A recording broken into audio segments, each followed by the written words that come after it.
Y hay dos cosas que son fundamentales a la hora de evaluar al paciente, que van a ser, al momento de evaluar al paciente con una infección respiratoria, que son la presencia de taquipnea, que lo definimos como el aumento de la frecuencia respiratoria por encima de 60 en el menor de 2 meses, por encima de 50 entre los 2 meses y los 11 meses, y por encima de 40 en el niño de 1 a 5 años. Y esto va a ser un indicador importante de infección respiratoria, mientras que la presencia de aspiraje subcostal va a ser el mejor indicador de gravedad de este paciente. Cuando entonces estoy con este paciente que yo sospecho que tiene una infección respiratoria aguda baja, hay algunos criterios que me van a hacer que piense que ese paciente tiene que quedarse internado. Y estos criterios van a ser el paciente menor de 6 meses, habitualmente menor de 3 meses, el hecho de que cuando yo lo reviso y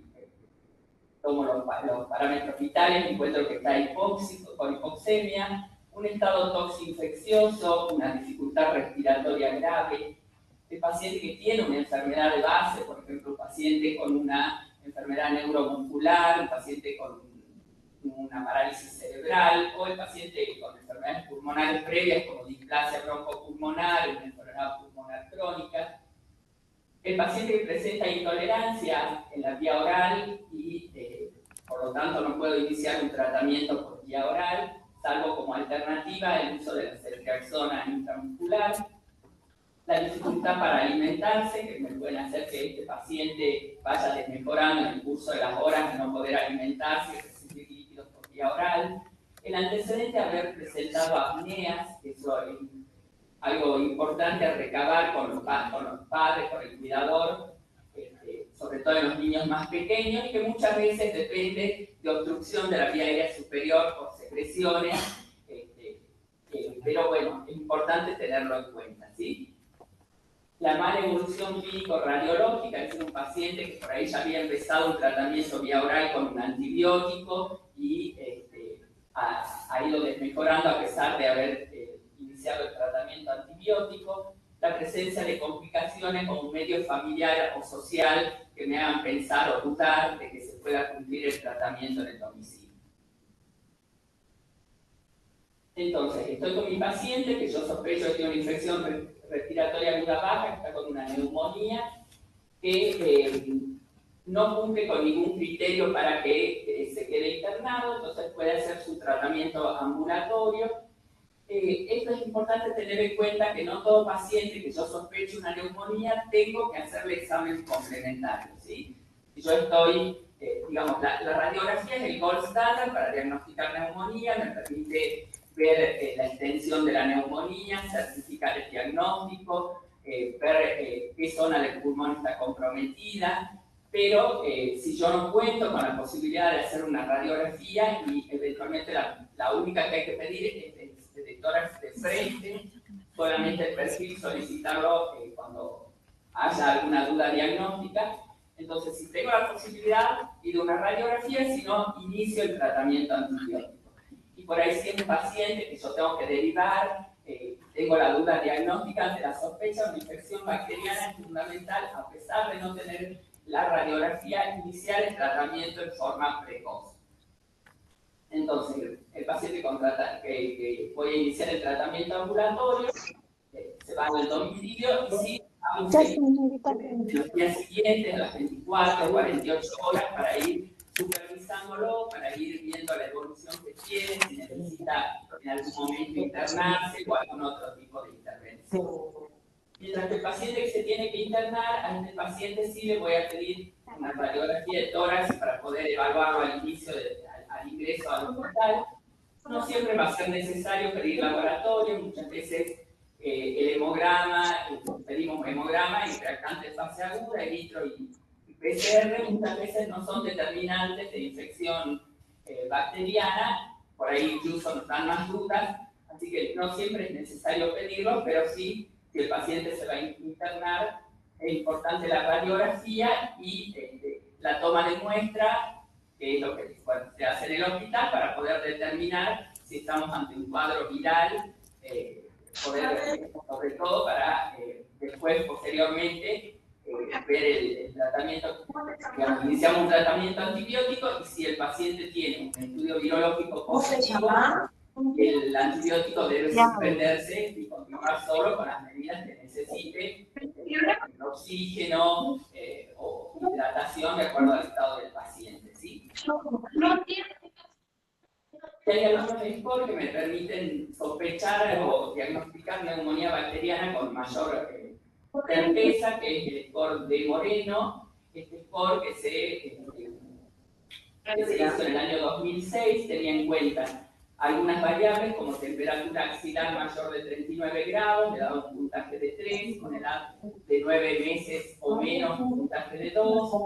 el recuento de neutrófilos absolutos más de 8.000, un puntaje de 2 también, la presencia de neutrófilos inmaduros, un puntaje de 1, y un score radiológico que era un poco complejo,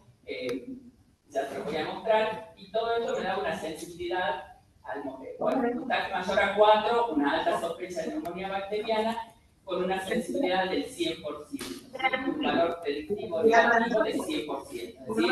si era una neumonía bacteriana, entonces no descartaba, digamos, o me confirmaba, perdón, que fuera esto. El score radiológico es este, que es complejo para el momento del diagnóstico. Entonces se hizo un score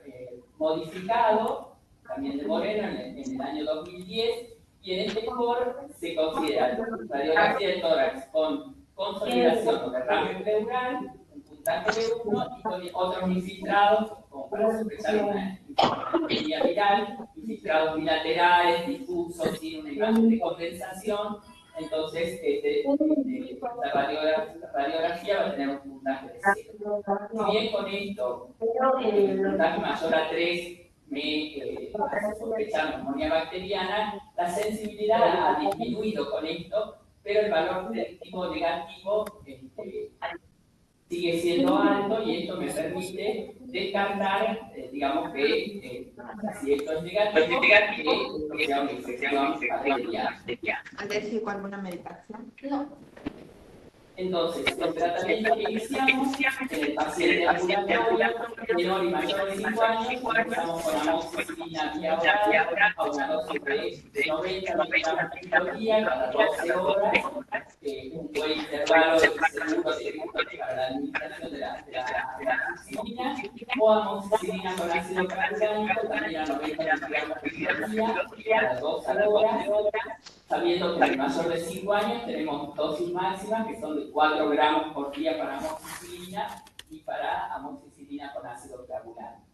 En el mayor de 5 años, por ahí es importante, ante la sospecha, adicionar un macrólido, pensando que podemos estar en presencia de una neumonía típica, sabiendo que a partir de los 4 años empieza a aumentar la incidencia de las infecciones. Y como si yo